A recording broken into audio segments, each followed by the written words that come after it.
خواتین و حضرات، اب سے کچھ ہی دیر بعد وزیر اعظم اسلامی جمہوریہ پاکستان عمران خان قوم سے خطاب فرمائیں گے۔ وزیر اعظم کے خطاب سے پہلے تلاوت کلام پاک اور ترجمہ۔ اعوذ باللہ من الشیطان الرجیم، بسم اللہ الرحمن الرحیم۔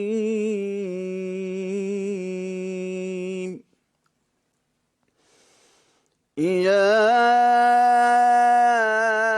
ایہا الذین آمنوا اطیعوا اللہ وأطیعوا الرسول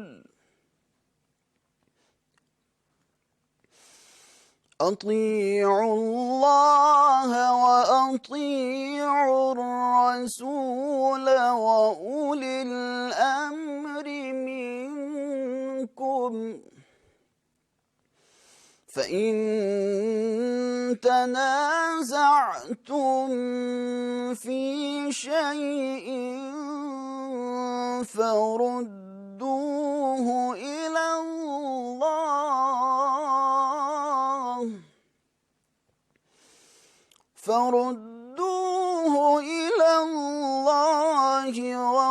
والرسول إن كنتم تؤمنون بالله واليوم الآخر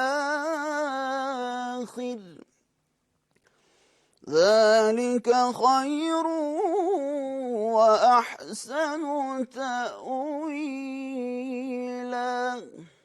صدق اللہ العظیم۔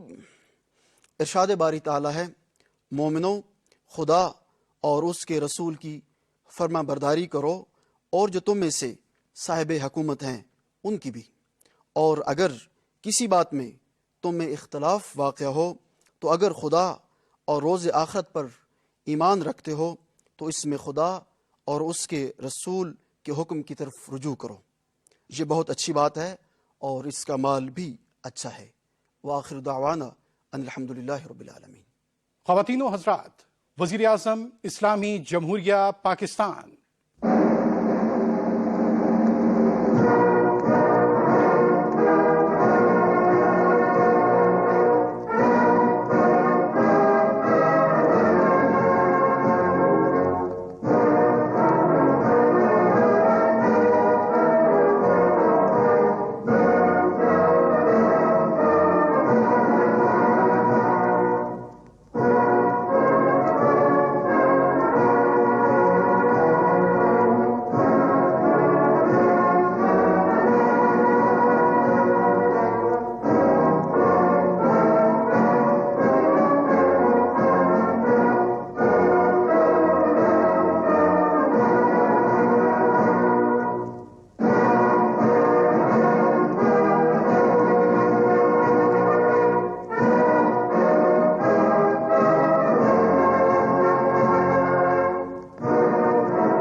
بسم اللہ الرحمن الرحیم۔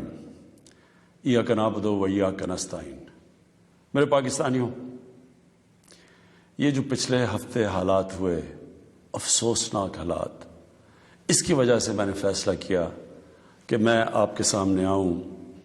دیکھیں، سب سے پہلے ہمارا وہ واحد ملک ہے جو اسلام کے نام پہ بنا تھا۔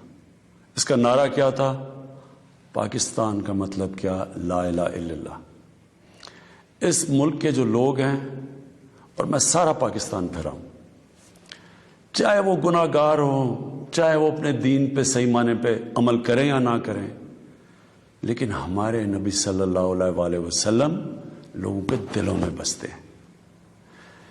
اس لیے جب بھی کہیں بھی دنیا میں ان کی شان میں کسی قسم کی گستاخی ہوتی ہے تو ہمیں یہ تکلیف ملتی ہے، لیکن کیونکہ میں دنیا پھرا ہوا ہوں، صرف ہمیں نہیں تکلیف ملتی، جو بھی جہاں بھی دنیا میں مسلمان بستا ہے ان سب کو تکلیف ہوتی ہے.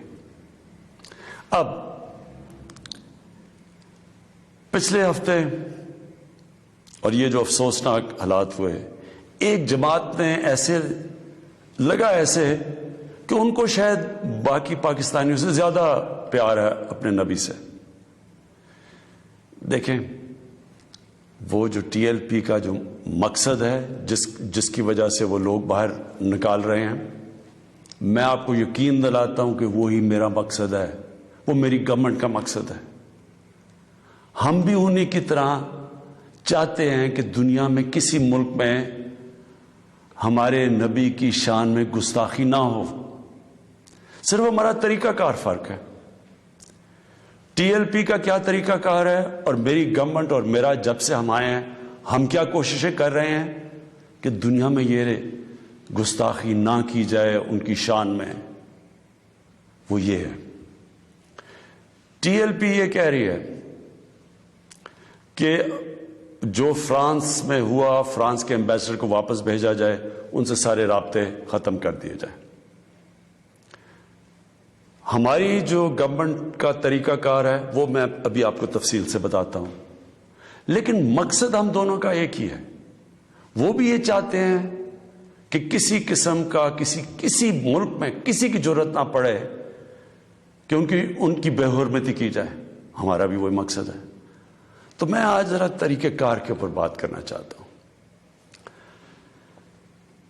1979 کے اندر, نہیں 1990 میں غالباً 1990 کے ارد گرد سلمان رشدی نے ایک کتاب لکھی. اس کتاب میں اس نے ہمارے نبی صلی اللہ علیہ وسلم کی شان میں گستاخی کی. پاکستان میں پبلک سڑکوں پہ نکلی, یہاں امریکن ایمبیسی پہ اٹیک کیا اور لوگوں کی شہادتیں بھی ہوئی. اس کے بعد آپ اٹھا کے دیکھ لیں کہ ہر تھوڑے سالوں کے بعد کوئی نہ کوئی مغرب کے کسی ملک میں ان کی شان میں گستاخی کرتا ہے. مسلمانوں کو تکلیف ہوتی ہے, کہیں باہر ریاکشن بھی ہوتا ہے, یا ہمارے ملک میں مظاہرے بھی ہوتے ہیں. لیکن یہ ہر تھوڑے سالوں کے بعد یہی سلسلہ آگے بڑھ جاتا ہے. تو کیا ہم نے ابھی تک کوئی فرق پڑا اس اپروچ سے؟ یہی ٹی ایل پی کر رہی ہے. یہ بھی یہ پاکستان میں کہہ رہے ہیں کہ مظاہرے کریں گے ہم, اور کیے ہیں انہوں نے, اور ہم سڑکوں پہ آ جائیں گے, پہلے بھی کیے ہیں, کہ اگر ہم ایکشن نہ لیں. اب کیا میرا سوال یہ ہے کہ کیا فرانس کے ایمبیسڈر کو واپس بھیجنا فرانس میں اور ان سے سارے تعلقات توڑ دینا, کیا اس سے یہ رک جائے گا؟ کیا اس سے کیا تو کوئی گارنٹی ہے کہ اس کے بعد ان کی شان میں کوئی گستاخی نہیں کرے گا؟ کوئی گارنٹی ہے؟